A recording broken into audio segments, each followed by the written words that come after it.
자, 이게 또 문제가 되는데요. 대학 입시 개편안 중에 학생부 기재안, 저는 이게 사실 더 중요하다고 생각하는데, 인적 한척 사항은 뭐 실제적으로 큰 그게 없기 때문에 제일 중요한 건 이거 같아요. 수상 경력. 어머님들이 참 이제 일반고 생각하시는 어머님들도 많을 텐데, 이게 일반고에서는 굉장히 큰 무게가 되거든요. 왜 큰 무게가 되냐면, 보통 이제 서울대 쪽 진학하는 학생들이나 연대 고대 진학하는 학생들이, 제가 이거 죄송한 말씀인데요. 오늘의 주제는 좀 상위권 대학 쪽이기 때문에 인서울 쪽을 생각하시는 어머님들은 좀 보면 괴리감을 느끼실 수 있을 거라는 걸 제가 미리 말씀을 드립니다. 그러니까 좀 이해를 해주시고요. 그 다음에 목동 쪽이나 뭐 강서구나 뭐 금천구나 구로구나 마찬가지인데요. 자기 열심히 하면 제가 보기엔 인서울 다 하는 것 같아요. 걱정 안 하셔도 됩니다. 학기당 1개 이내로 제한을 시켰어요. 그럼 1년에 몇 개를 쓸 수 있냐면 2개를 쓸 수 있는 거예요.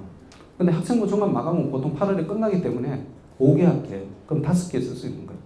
근데 지금까지 보면 서울대나 연대 고대 쪽에 학생부 종합으로 진학하는 학생들의 수상 개수는 평균 12개에서 15개였어요. 연간. 그게 왜 그러냐면 학교에서 보통 10개 내외, 일반고는 10개 내외, 그 다음에 특목자 사고 같으면 30, 40개 정도의 교내 경시대회 비슷한 걸 대회를 해요. 근데 특목자 사고는 30, 40개를 해봤자 전부 다 갈라서 먹어요. 그러니까 한 해가 10개씩 막 하기가 좀 힘든 구조로 돼 있어요. 그런데 뭐 쉽게 얘기해 볼까요? 명덕 예고 같으면 영어 경시대회 있지만 불어 장문대회, 도고 회화대회, 그 다음에 뭐 중국어 스피치대회 이런 식이에요. 중국어 스피치 콘테스트 하는데 영어과외가 나오겠어요? 안 나오잖아요. 중국어 잘하는 애들 먹게 돼 있잖아요. 도고 애들이 먹게 돼 있는 거예요. 그런 식으로 갈라먹기를 할 수가 있는데, 일반고는 그냥 평균적인 걸 해요. 예를 들면 영어 말하기 대회, 그 다음 논술 글짓기 대회, 뭐 시사 경진 대회, 학교 골든벨 대회 이런 식으로 하거든요. 그러면 철수라는 애가 처음부터 끝까지 국어부터 과학까지 다 혼자 먹는 거예요. 제가 나중에 이게 있는지 모르겠는데, 한 애가 보니까 서울대 뭐 학원과 한 애가 있는데, 걔가 뭘부터 시작했냐면 과학 창의 발명 경진대회 1등 먹고, 수학 경시대 1등 먹고, 영어 말하기 대회 1등 먹고, 그 다음에 지리대회도 1등 먹고, 그 다음에 독서고도 1등 먹고. 그래서 걔가 12 곱하기 3 거의 30, 40개의 수상시책이 쭉 나가요. 그러면 서울대나 연대나 고대에서 보면 이게 딱 얘기해 주는 게 뭐냐면, 얘는 진짜 전교 1등이구나. 확신을 가지게 되는 거죠. 그것도 금상이야. 대부분 다 금상이야. 그러니까 지가 잘하는 수학과학은 금상이고 나머지는 은상. 와, 얘는 진짜 잘하는구나. 그러니까 이게 하나의 증명 자료가 되는 거야. 증빙 자료가. 근데 이걸 제한시켜 놓으면 어떻게 알아요? 어떻게 알아요? 한 학기 하나인데. 그러면 이게 일반고생한테 좋은 게 아니라 사실은 특목자사고 애들한테 좋은 거죠. 특목자사고 애들 보면 수상 개수가 그렇게 많지 않거든요. 왜냐면 서로 갈라먹기를 막 하는 바람에. 근데 이제 일반고도 제한이 걸려버린 거예요. 아무리 많이 써봤자 한 학기에 하나, 1년에 2개. 평소 같으면 10몇 개씩 나오던 게. 진로 희망사항 삭제된 건 좋은 거고, 그 다음 동아리 활동도 이제 학년당 1개. 학년당 1개. 그래서 이게 좀 문제가 됩니다. 학년당 1개. 그러면 진짜 내가 필요한 동아리에 딱 하나 들어가야 된다는 얘기잖아요. 그러면 거기에 선택을 잘해야 되는데 같이 연계되는 게 소논문 기재 금지예요. 근데 이 항목이 제일 좀 문제가 되는 게 뭐냐면, 영재고는 의무적으로 소논문을 작성해야 졸업을 해요. 거기는 대학교거든요. 학점 이수제고요. 그 다음에 얘가 졸업을 하려면 대학교에서도 논문 써야 졸업하잖아요. 졸업 논문을 써야 돼요. 그래서 그걸 그냥 학교에 학생부에 당연히 올려줄 수밖에 없어요. 논문을 쓰기 위해서 3년을 공부하는 건데, 그게 제일 중요한 목표인데 당연히 써야 되잖아요. 그럼 교육부에서 할 수 있는 방법, 영재고도 똑같이 기재하지 말아라. 그럼 영재고에서 내보낼 수 있는 게 뭐예요 도대체? 영재고의 특징적인 게 논문 쓰는 건데, 그럼 뭘 보고 판단하냐면 걔가 그냥 서울 가고 나왔구나. 그냥 걔가 세종예술영재고 나왔구나. 대전가고 나왔구나. 아유 잘했네. 그냥 그거죠. 그 다음 더 큰 문제는 뭐냐면 교사 추천서가 폐지되는 거예요. 대학 자소서도 간소화되는데 교사 추천서가 폐지되는 거예요. 이게 생각보다 굉장히 큽니다. 그래서 지금도 뭐 일부 과거에서는 수시 6번 쓰잖아요. 수시 6번. 수시 6번을 쓰는데 이공계열, 의학계열 나눠서 3번씩 쓰면 추천서를 안 써주는 거예요. 그럼 어떻게 해야 돼? 이공계열 쪽으로 쭉 쓰든지 의학계열로 쭉 쓰든지 그런 추천서를 써주는 거예요. 그래서 학교에서 이걸 제동을 걸 수 있는 장치였어요. 뭘 제동을 거냐면 과거 애들이 의대를 들어가는 걸 막을 수 있는 장치였어요. 왜냐하면 걔네들이 수능은 재수해야 볼 수 있잖아요. 당연히도 보기는 좀 힘들거든요. 공부를 많이 안 해서. 그러면 종합에 들어가는데 학생부 종합으로 가거나 논술로 가야 되는데 논술은 뭐 그렇다 치더라도 학생부 종합은 교사 추천서가 필요해요. 그러면 이게 이제 없어진다는 얘기예요. 그럼 가고 영재고 의대 진학이 가겠죠. 그죠? 그래서 이게 생각보다 굉장히 큰 파급 효과를 불러올 수도 있는 그런 조치가 될 수도 있어요. 그럼 지금까지 항상 세종가고 한성가고 생각하고 있는 애들이 상상고를 같이 두지 못하는 이유가 뭐냐면 내가 세종가고 이쪽으로 가면 좋기는 한데 들어가서 의대를 못 갈 수 있지 않을까 겁이 나잖아요. 그래서 세종가고를 일부러 포기하고 상상고 쪽으로 넘어온 애들이 있었는데 이제 이게 제한이 풀려버렸다는 거죠.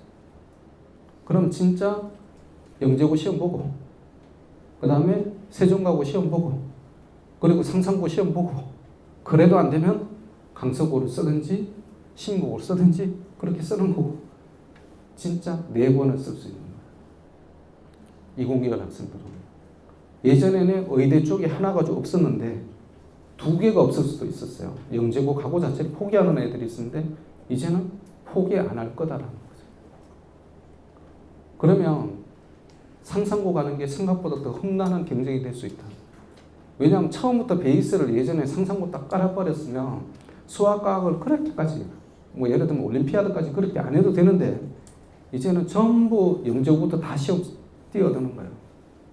그러니까 지금 혹시 중학교 1학년 자제분이나 뭐 이런 거 있으면 아 이게 진짜 우리 애들한테 안 좋은 거다라고 생각하세요. 이제 진짜 필요 없이 높은 걸 다 해야 되는 거예요. 영재고 수준에 같이 다 맞춰야 되는 거예요. 사교육비가 더 늘어가는데 근데 정부에서는 사교육비를 줄인다고 이 조치를 합니다.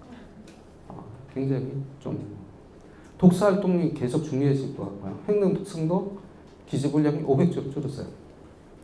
그러니까 이게 뭐냐면 정부에서는 그래 수능을 늘리라고 그랬지 않니? 거기에 상응하는 조치야. 그러면 학생부를 차라리 학생부 종합 보지를 말지. 학생부 종합을 하라고 그래놓고서는 지금 볼 수 있는 걸 사실은 더 늘려야 되거든요. 더 늘리려자니 뭐 소논문 했더니 뭐 소논문 써주는 학원도 있고 뭐 그러니까 이게 돈 많은 애들은 학원을 그 논문을 다른 쪽에서 대피를 해가지고 쓰고 뭐 이런 현상이 자꾸 생기니까 이걸 다 없애기 시작하는. 우리나라는 이게 뭐야 빈대 잡으려고 집을 태워버려요. 학생부 종합이라는 집이 있는데 집을 짓다 보면 뭔가 문제가 생기잖아요. 그럼 그걸 개선하려고 생각을 해야 되는데 우리는 야, 저 집이 잘못됐으니까 아예 없애버려. 아예 없애버리는 거죠. 그러니까 제가 보기에는 교육부 관리들이 여자들이 많아야 돼요. 이게 남자들이 기본적인 성향이잖아요. 우리 애가 공부를 잘 못해. 그래가지고 CNC 학원에 보냈더니 이번에 성적이 95점 100점이 아니라 그냥 간신히 80점 정도 나왔어. 야, 그 학원 왜 보내? 학원 없애. 학원 끊어. 이렇게 되잖아요. 그게 아니라 원인이 뭔지를 봐야 되잖아요. 그죠? 학원에 강사가 잘못된지 그 시스템이 내하고 안 맞는 거지. 아니면 강사가 목 터지라고 얘기했는데 얘가 여자친구가 생겨가지고 계속 놀러 가는 거지. 뭔가를 생각해야 되는데 우리 교육부가 생각하는 게 딱 그거예요. 앞에 있는 뭔가만 보는 거예요. 현상만 보고 본질을 파악을 안 해요. 그래서 이번에 확실하게 드러난 게 뭐냐면 교육부 믿고 있다가는 우리를 다 망친다. 3년 원칙도 무너졌어요. 그죠?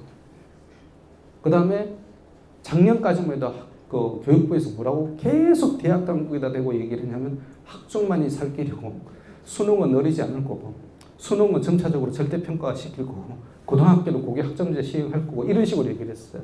근데 그게 지금 다 무너졌죠. 뭐 제가 이런 말씀 드려서 안 됐지만 지금 현 정부 저도 참 좋아하는 사람 중에 한 명이지만 이 정부는 교육하고 경제 때문에 망할 거예요. 제가 보면 그런 것 같아요. 보수는 꼴통이라서 머리는 있는 것 같은데 지들 일속과 챙기는 것 같고, 진보는 굉장히 이상주의적이고 참 좋은데 능력이 없어요. 그래서 결론적으로 뭐냐면 우리 정권이 항상 보수 진보 이런 식으로 가잖아요. 그럼 정반합의 원칙에 의해서 우리나라가 하느님이 부어서 그래도 경제가 조금씩 올라갔다는 게 저는 그게 너무 신기한 거예요. 그렇죠. 이게 해결의 변칙법칙의 원리에 의해서 정부는 굉장히 무능한 정부들이 계속 들어섰는데 우리나라 경제 성장률은 조금씩 떨어지긴 했지만 전체적인 경제 규모는 계속 커갔다.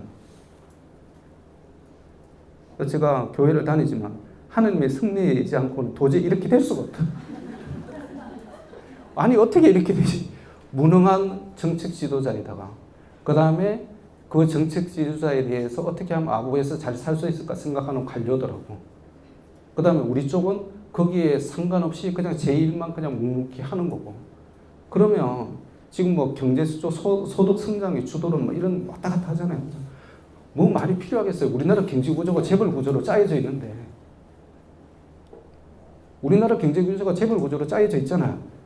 우리나라가 독일보다 더 3차 산업 서비스 중심이 맞나요? 독일은 철저하게 제조업 중심으로 가거든요. 근데 우리나라 보세요. 지금 조선업 하나 무너졌다고 난리가 나잖아요. 그 다음에 철강 무너졌다고 난리가 나는 거. 이게 뭐야? 베이스가 좀 제조업이거든요. 반도체까지 무너지면 우리나라는 다 가버리는 거예요. 제조업의 근본 원리는 적정한 임금에 그 다음에 생산성이거든요. 우리나라가 도요타의 생산성이 60%밖에 안 돼요. 우리나라가 폭스바겐 그 다음 벤츠 다니는 직원들보다 우리가 월급을 많이 받아요. 그 경제 구조가 뭔가 잘못되어 있는데 지금 정부에서 말하는 건 소득을 더 주라는 거잖아요. 베이스를 더. 그러니까 지금 저보다 머리가 훨씬 좋은 사람들이 우리나라 경제 구조를 굉장히 지금 잘 짜고 있는데, 장하성 교수. 옛날에 이거 있을 때 굉장히 머리 좋다고 난리가 났던 사람이죠. 그때는 제가 보기에는 그런 것 같아요. 그 자리에 가면 전부 다 바보가 되는 거예요. 이 자리에 있을 때는 전부 뭔가가 이렇게 막 보이고 그랬는데 딱 거기만 올라가면 하나도 안 보이는 것 같아요. 제가 말하는 뭐냐면 우리나라 교육은 우리가 살아야 된다. 우리가 살 길을 찾아야 된다. 정부에 의존하는 그런 쪽으로 갔다가는 우리나라 정부에서 뭔가를 해주려니, 쉽게 얘기하면 학교에서 뭔가 해주려니, 지금 우리나라 정부의 교육정책 그대로 쫓아갈 수밖에 없는 게 공립고등학교예요. 이 공립고등학교는 무조건 쫓아가게 돼 있거든요.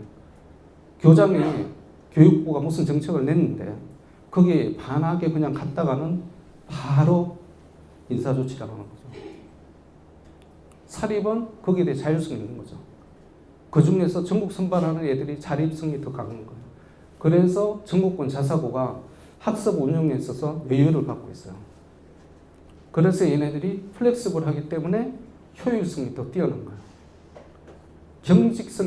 경직화되면 절대 입시에서나 효율성이 있지 못해요.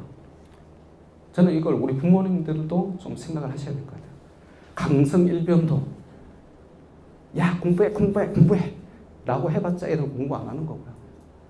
엄마들이 맨날 그래 이거 휴대폰 사줄게 공부해, 자전거 사줄게 공부해 이렇게 해봤자 또 어차피 안 해요. 강원을 잘 해야 돼요. 이렇게 유연성 우리가 제일 필요한 게 유연성.